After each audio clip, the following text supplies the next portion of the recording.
Welcome to WiFi concept. WiFi concept में आप सभी का फिर से एक बार स्वागत है।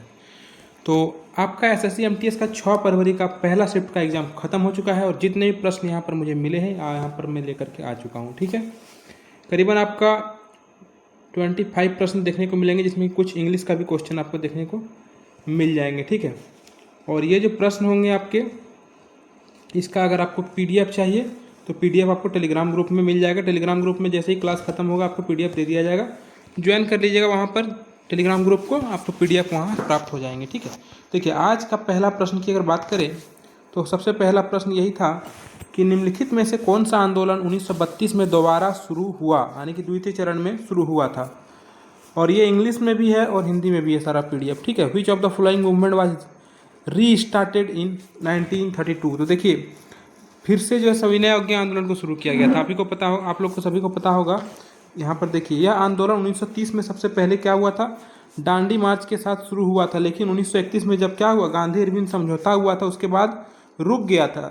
जब गांधी जी लंदन से निराश होकर लौटे थे तब फिर से जाकर के लंदन से वापस आकर के 1932 में इसे फिर से शुरू किया था। तो द्वितीय चरण में 1932 में जो है सविनय अवज्ञा आंदोलन को शुरू किया गया था। ठीक है, तो ऑप्शन नंबर बी इसका सही आंसर हो जाएगा।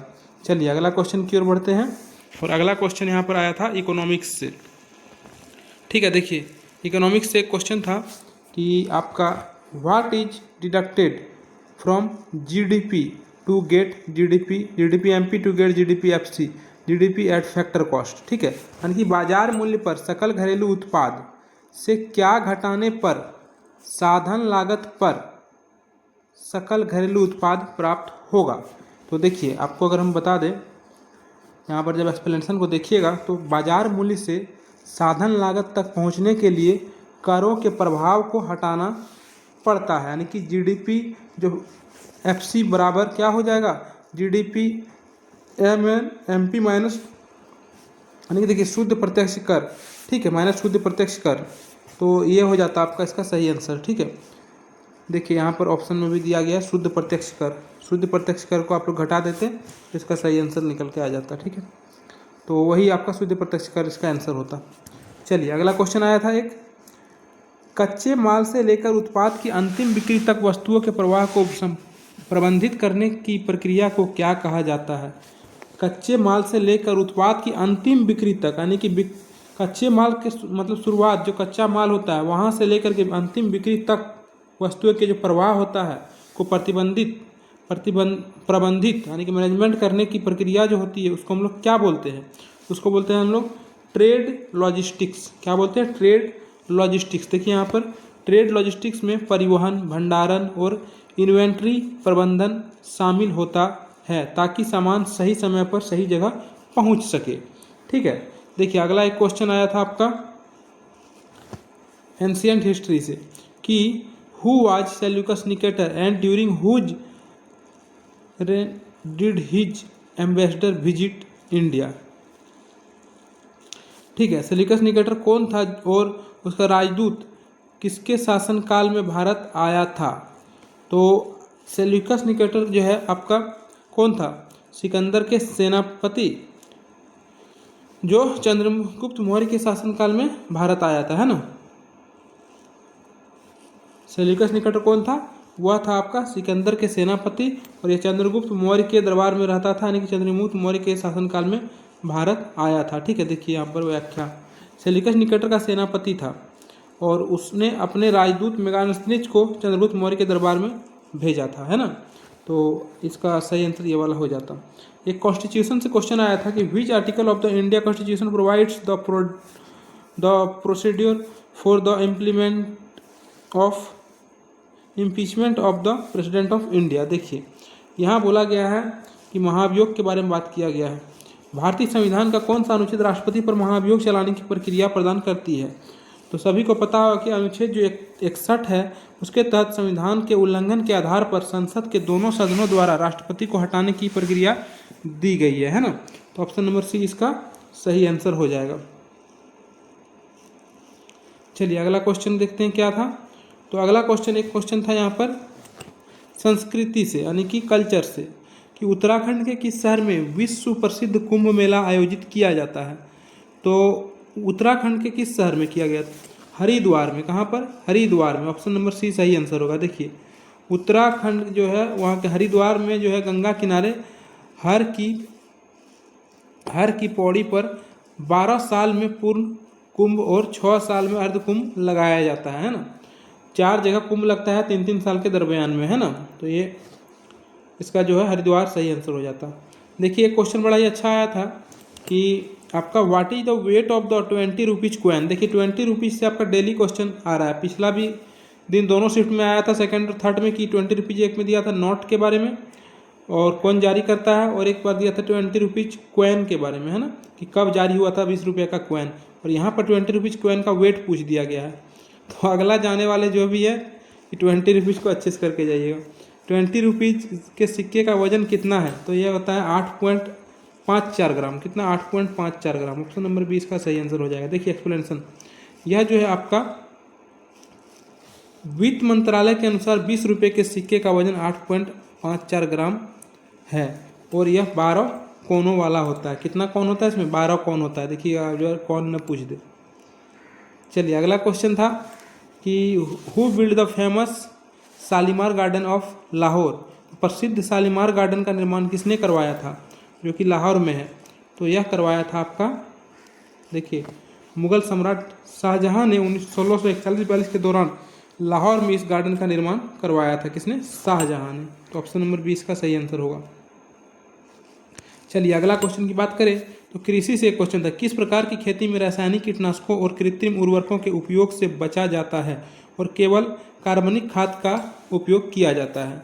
वाणिज्यिक खेती, जैविक खेती, सघन खेती या निर्वाह खेती? तो इसका आंसर हो जाएगा आपका, देखिए यहाँ पर एक्सप्लेनेशन, जैविक खेती में रसायनों की जगह हरी खाद, कंपोस्ट और प्राकृतिक कीटनाशकों जैसे नीम का तेल का उपयोग होता है। किस खेती में? जैविक खेती में। तो ऑप्शन नंबर 20 का सही आंसर हो जाता है। इसी प्रकार एक स्पोर्ट्स से क्वेश्चन आया था कि क्रिकेट में पॉपिंग कहाँ होता है? तो हम लोग बोलते हैं ना पॉपिंग क्रीज। क्या बोलते हैं? Popping crease. तो क्रीज पर होता है आपका पॉपिंग। कहाँ पर?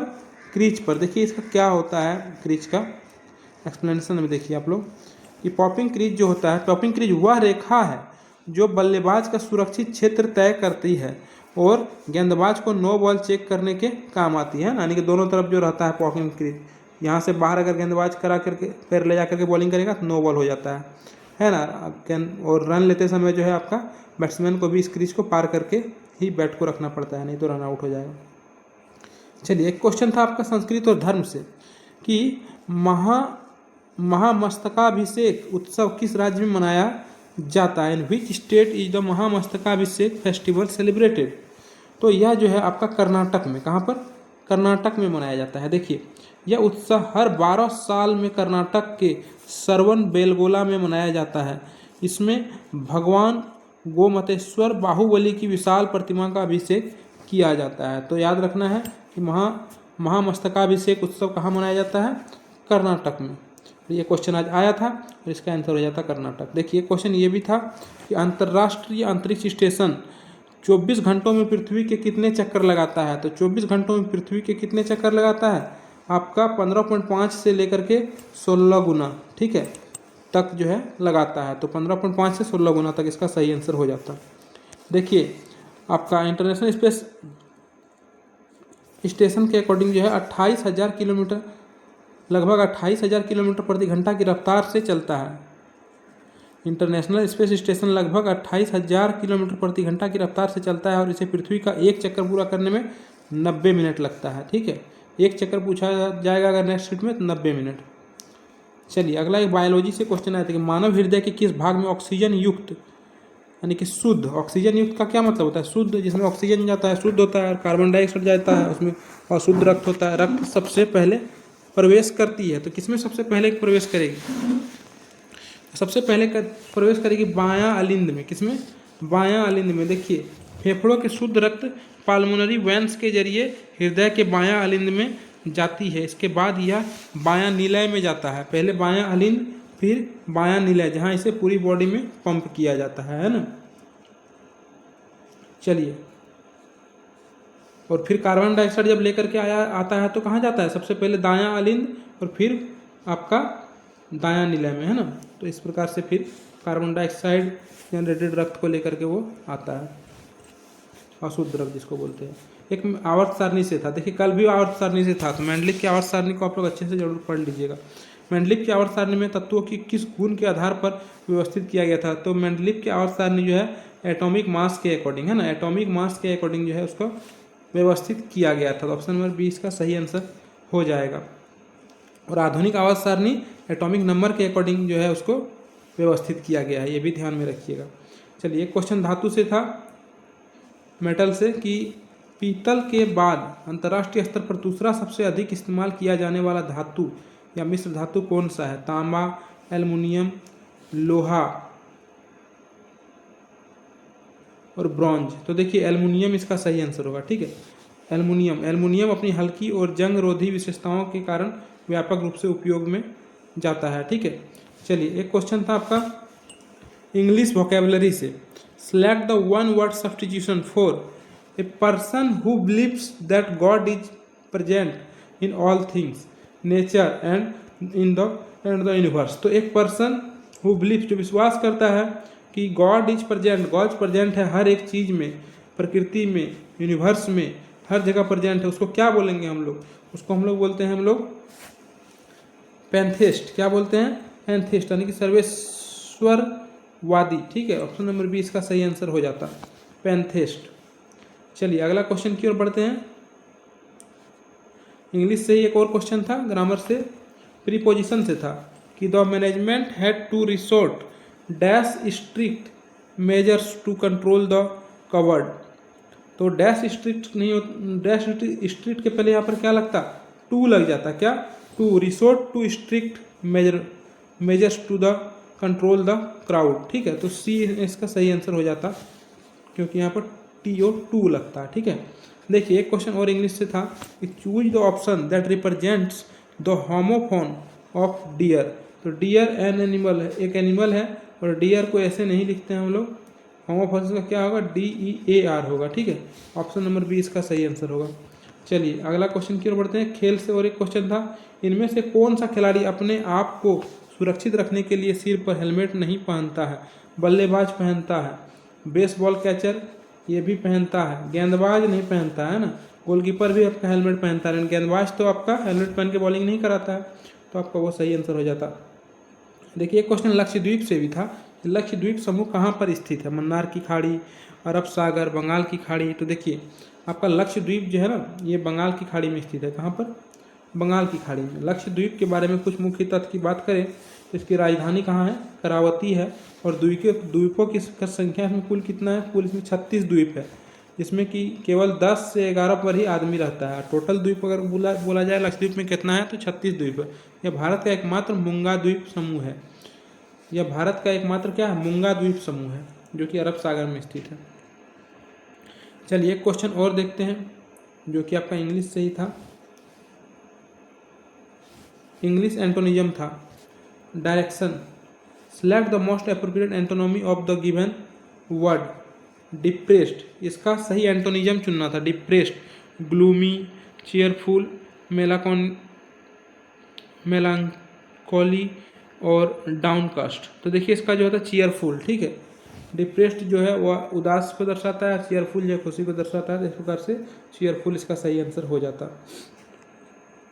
चलिए अगला क्वेश्चन की ओर बढ़ते हैं। एक और भी था स्पेलिंग से, कि जुबिलेंट का जो है क्या होगा करेक्ट, तो इसका जो हो जाएगा JUBILANT, ठीक है, JUBILANT, ये आपका सही आंसर हो जाता, ऑप्शन नंबर बी।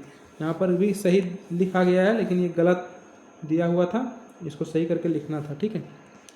चलिए अगला एक क्वेश्चन था स्पेलिंग टेस्ट से ही, इम्प्लीमेंटेशन, इसका क्या होगा, तो इसका यहाँ पर सही आपका लिखा हुआ है, तो जो गलत था वहाँ पर इसको सही करके लिखना था, तो ऑप्शन नंबर सी इसका सही आंसर होगा, इम्प्लीमेंटेशन, ठीक है। देखिए आपको बता दें कि ये जो यहाँ पर आप पढ़ रहे हैं, जो भी आप एनालिसिस देख रहे हैं, अगर एनालिसिस आपको सही मिल रहा है, सही क्वेश्चन है, तो एक बार कमेंट करके जरूर लिख दीजिए, क्योंकि आपका कमेंट से सारे बच्चों को विश्वास होगा कि हाँ ये सही क्वेश्चन है, ठीक है, क्योंकि बहुत सारा फैक्ट क्वेश्चन भी आ गए हैं, डाल रहे हैं। और आप लोग को वीडियो अच्छी लग रही हो तो एक बार लाइक जरूर कर दीजिएगा और चैनल को सब्सक्राइब करके चैनल से जुड़ जाइएगा, ठीक है। रही बात इसकी पीडीएफ की, पीडीएफ मेरा टेलीग्राम ग्रुप में जैसे ही वीडियो खत्म होगा डल जाएगा, आप लोग टेलीग्राम ग्रुप को ज्वाइन करके टेलीग्राम से आपको पीडीएफ प्राप्त कर सकते हैं, ठीक है। चलिए, यही आपका लास्ट क्वेश्चन था यहाँ पर, और यहीं पर आपका जो है एनालिसिस आज का पहला शिफ्ट का खत्म होता है। एक बार लाइक करके चैनल को सब्सक्राइब करके चैनल से जुड़ जाइएगा। वीडियो देखने के लिए आप सभी को बहुत बहुत धन्यवाद।